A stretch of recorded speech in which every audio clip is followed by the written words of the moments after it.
We start as we continue to follow the breaking news out of Thornton, where 2 officers were shot this morning after responding to reports of gunfire inside of a home. The shooting happened at around 8 a.m. and that prompted a large response from Thornton police and SWAT. Now, those 2 officers that were shot are expected to survive. They were transported to hospitals nearby. We continue to try to find out more about the severity of their conditions. Thanks for joining us. For 9 News at Noon, I'm Tom Green. Now, it all happened in a neighborhood on Columbine Street. Thornton police say the 2 officers were shot shortly after they responded to the home. Again, both officers are expected to be okay, and there's no longer a threat in that area. Just within the last hour, the interim police chief of Thornton PD gave us the update on the situation, saying the officers fired after the suspect came out of the house with a rifle. And we believe that we did strike the suspect, who then retreated back into his residence. Within about 15 to 20 minutes, our mutual SWAT team with Thornton North Glen SWAT team arrived on scene, and we were able to deploy a drone to actually start seeing inside the house. Once we actually confirmed that we were able to see the suspect inside the house, our SWAT team made entry, and that we did confirm that there was an adult male inside and he was deceased. We've had a crew on the scene all morning long. 9 News reporter Brianna Fernandez is there right now, and you were there shortly after police got there. You saw all of this play out, and it was a scene that escalated quickly. Tom, very quickly. So just to give you an idea, Thornton police tweeted out some information on social media around 8:54. We arrived here at 9:05, right at the intersection of Columbine and 161st Avenue.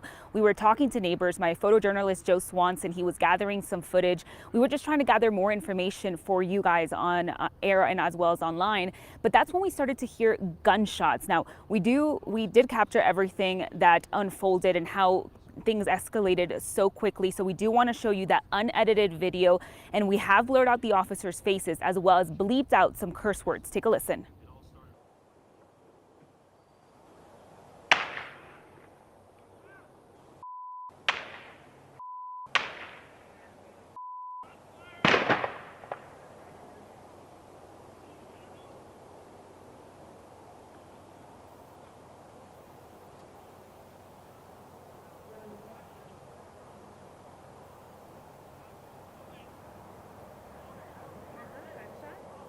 Yeah, I think someone just got hit. I think an officer just got hit.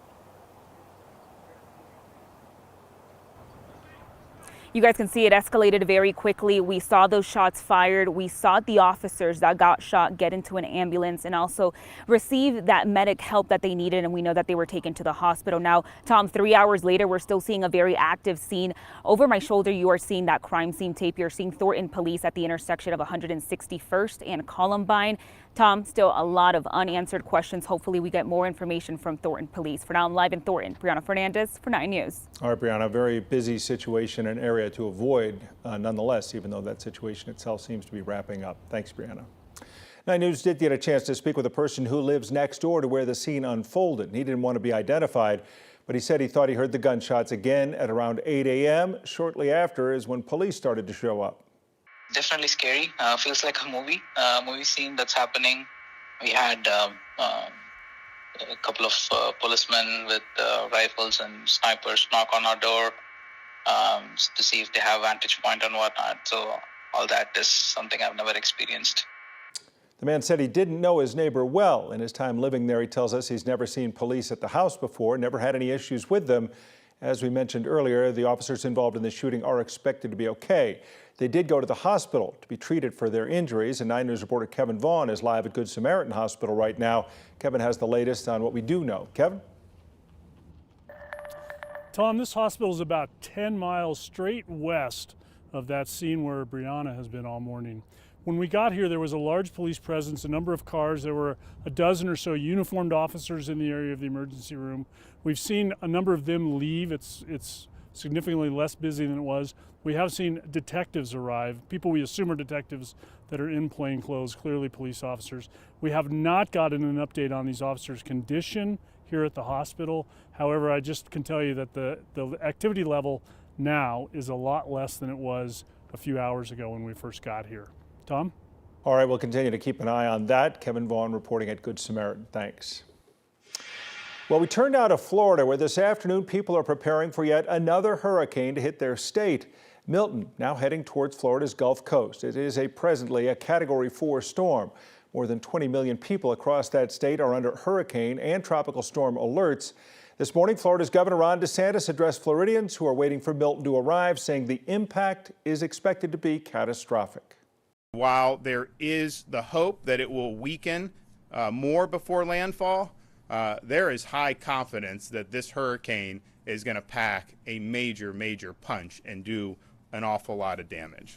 As it is being tracked, the storm is said to be one of the strongest Atlantic hurricanes ever recorded. Most of Florida's Gulf Coast is at significant risk of everything from hurricane-force winds to the heavy rain and, of course, the deadly storm surge. That area also had another thing to worry about today. Just ahead of its arrival, well, Milton was spinning these off. Florida's Department of Transportation traffic cameras capturing at least one large tornado. This one hitting the ground near I-75 along what's known as Alligator Alley. The National Weather Service described it as, quote, dangerous tornado, which crossed the interstate at one point but did not appear to impact any populated areas. Our Weather Impact Team meteorologist Keely Chalmers with us now. It's very warm here, it's quiet here, but all eyes are on Milton and Florida. Yeah, that's right. And the hurricane, again, expected to make landfall tonight. But as we just saw, certainly impacts out in front of that hurricane in the form of tornadoes as it makes its way toward Florida west coast. We do have several tornado warnings in effect for Central Florida, Florida's west coast as we head into the afternoon. So the big question is, you might ask, how do hurricanes form tornadoes? Well, it's actually fairly simple science when you think about when you have one of those massive storms churning and rotating out over the water, those winds can move fairly freely. But once that hits land or gets close to land and those winds are blowing over the land, things start to change. Those surface winds slow down when they hit land due to the friction from the land. That change in wind speed, that creates a change in wind speed as well as a change in direction. That is called wind shear, and that wind shear is what causes the air to spin. You add in the instability due to the hot air, that hot moist air at the surface rising, that's what creates those tornadoes. So again, we are continuing to track this massive weather event, certainly a historic event. We'll talk more about that and kind of break down the wind speeds coming up in your complete forecast in just a bit.